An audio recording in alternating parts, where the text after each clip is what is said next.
పుస్తకం పేరు 35 పురాణ నీతిగాథలు. రచయిత శ్రీపాద సుబ్రహ్మణ్య శాస్త్రి. అనుకరణము అపాయకరము. వసుదేవుని కుమారుడు అగుటవలన శ్రీకృష్ణునకు వాసుదేవుడు అను పేరు సార్థకమై చెల్లుచుండెను. ఇది చూచి కరుషదేశపు రాజు అగు పౌండ్రకుడు కూడా వాసుదేవుడు అని పిలిపించుకొనసాగెను. అతడు శంఖము, చక్రము, గద, కృత్రిమమైన శ్రీకౌస్తుభము, మకరకుండలములు మొదలగు వానిని ధరించి బంగరు రథమెక్కి శ్రీకృష్ణుని వలెనే సంచరింపసాగెను. మరియు అతడు కృష్ణుడు ఎట్లు నవ్వునో అట్లే నవ్వుట, కృష్ణుడు కాలు ఎట్లు కదుపునో అట్లే కదుపుట, కృష్ణుడు ఎట్లు మాట్లాడునో అట్లే మాట్లాడుట పట్టి పట్టి బాగుగా నేర్చుకునియెను. కృష్ణునకు వేల కొలది గొల్లభామలున్నారు.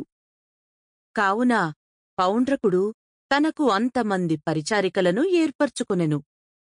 కృష్ణుడు అంతఃపురమున ఎట్లు మసలుకొనునో వివరముగా తెలుసుకుని అతడు అట్లే మసలుకొనజొచ్చెను.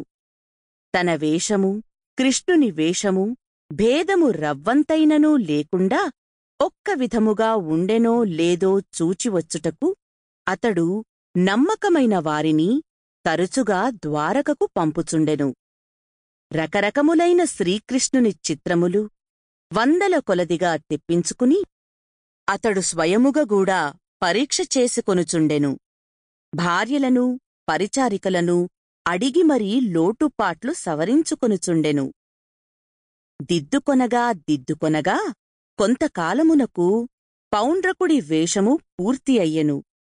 చూపులకు అతడు అచ్చముగా శ్రీకృష్ణుని వలెనే ఉండెను.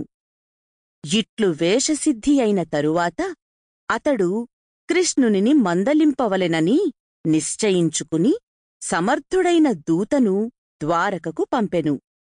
బంధువులు, మిత్రులు, ఉద్యోగులు, ఆశ్రితులు, అనుచరులు బలిసియున్న పేరోలగమున శ్రీకృష్ణుడు కొలువుదీరి ఉండెను. పౌండ్రకుని దూత వచ్చి శ్రీకృష్ణునకు నమస్కరించి సెలవు పొంది ఇట్లు చెప్పెను.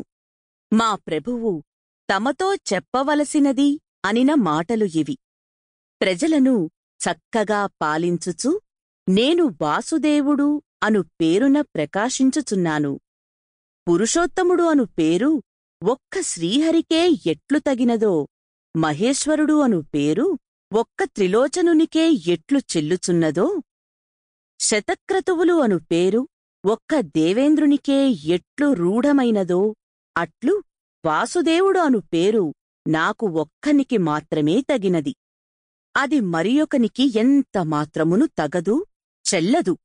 ఇట్టి స్థితిలో ఉబలాటము వలన నీవును వాసుదేవుడు అని పిలుపించుకొనుచున్నట్లు నాకు నమ్మకమైన వారి వలన తెలియవచ్చినది.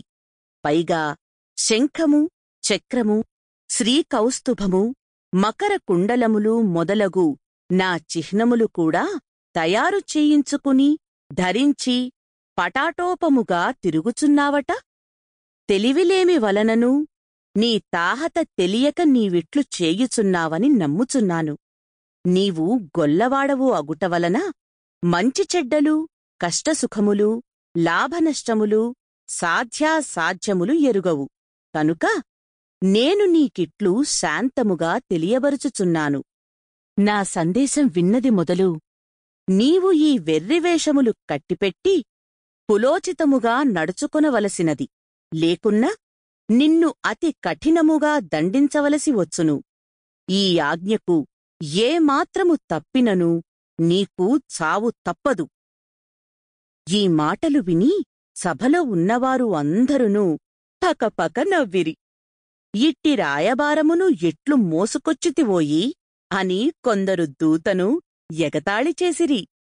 వెంటనే పౌండ్రకుని శిక్షింపకున్నా వాడు ఇంకనూ కారుకూతలు కూయును అని మరికొందరు సలహాలు చెప్పిరి. దూతను చంపకూడదు, కావున శ్రీకృష్ణుడు వానిని క్షమించి విడిచిపెట్టె. Sample complete. Ready to continue?